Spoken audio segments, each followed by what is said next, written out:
what's the perfect person to recruit? Who am I looking for? Like, what's the ideal prospect look like? And the answer is there is no ideal prospect. Again, I can tell you in network marketing, I have seen men, women, short, tall, bald, lots of hair, Spanish, African, everything you can imagine. College degree, no college degree. Sales background, no sales background. There is no age group. There is no skin color. There is no anything that's the best group of people to recruit into a network marketing. Anyone who tells you there's a best group is absolutely out of their mind. Here's what you're looking for. You're looking for someone who is dissatisfied. Now, here's the problem. People who are dissatisfied don't have a D on their forehead. If they did, it would make life a lot easier. But most of you think you're only looking for people who are dissatisfied with their income, but that's not the case. There's a lot of people who like their income, but they are dissatisfied with their boss. They like their income. They're dissatisfied with how much they have to travel for work. They like their income. They're dissatisfied with the hours they work. They like their income. They dislike the people they're working with. So there's a lot of things that people can be dissatisfied with. Now, I say that to go to this. If someone is satiated, you're not going to recruit them. If someone is satiated, they're not going to be the person who's going to put in the effort and energy to change. Satiated means this. Right now, some of you are hungry, right? You're like, it's been a while since you've eaten. But when you go to lunch and you eat food, all of a sudden your hunger is satiated. You're not hungry anymore. That's the way people are. A lot of people who have a good paying job, they're satiated. They say there's a book called Good to Great, where it says good is actually the enemy of great. Why is good the enemy of great? Is because when people are satiated, they're not hungry. When people are satiated, they are not dissatisfied. So the first stage is satiated. People don't do much when they're in that stage. But when people go in the second stage, they become dissatisfied. That's when you have an opportunity to recruit them. That's when you have a chance to mentor someone who may actually do something significant. Now, if they're dissatisfied, sometimes they have a defining moment, sometimes they don't. A defining moment is going to move someone forward faster. So for me, I had a defining moment. I was 27 years old. I pulled into a gas station. I had like a ton of credit cards at that point, and I had figured out a game that if I were to pay the bill about 15 days late, not 15 days late, 45 days late. So I would be almost a month and a half late.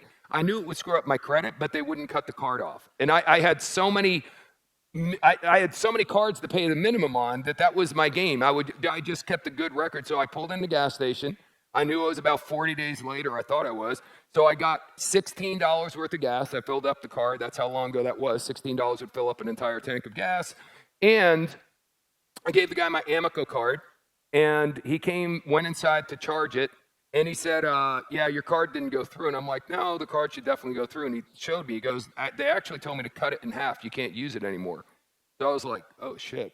Okay, and the only other card I had was an American Express. I tried to give him that. He goes, we don't take American Express.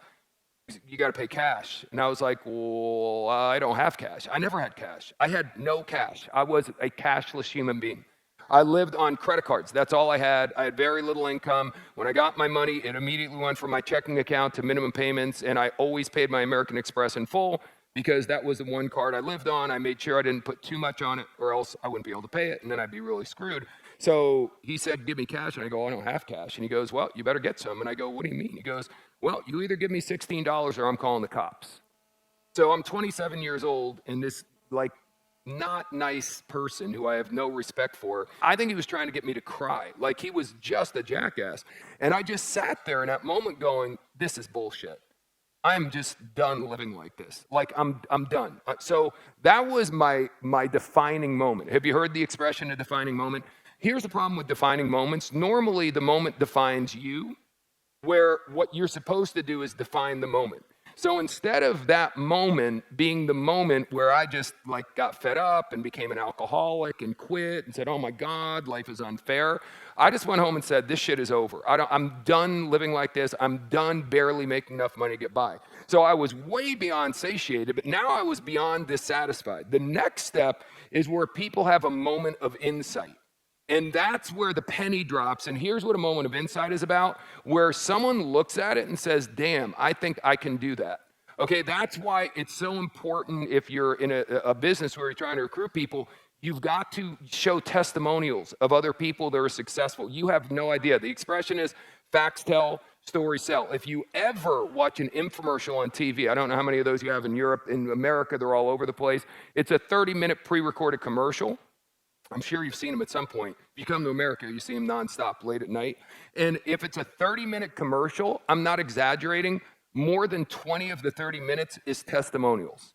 About 2 minutes out of 30 are details about the product. So remember, one of the skills you need to learn is a presentation. Some of you guys, when you're doing a presentation for your product or business, the details you're going into on your product or service takes 50% of the presentation. So when I tell you they've got it down to a science, they've got it down to a science. And regardless of the product or service, I'm telling you 2/3 of the entire thing is testimonials. Maybe 5% of the whole thing is a product explanation. So stop going into gory detail about your company or your product and have more people who've been successful doing it, because that's when people have a moment of insight. Now, I can be dissatisfied as hell. I can even have a defining moment, but if I'm sitting in the audience and I don't have a moment of insight, I'm still not going to join your deal. If I'm in your deal, if I don't have a moment of insight, I'm still not going to take the action to get to where I need to get to.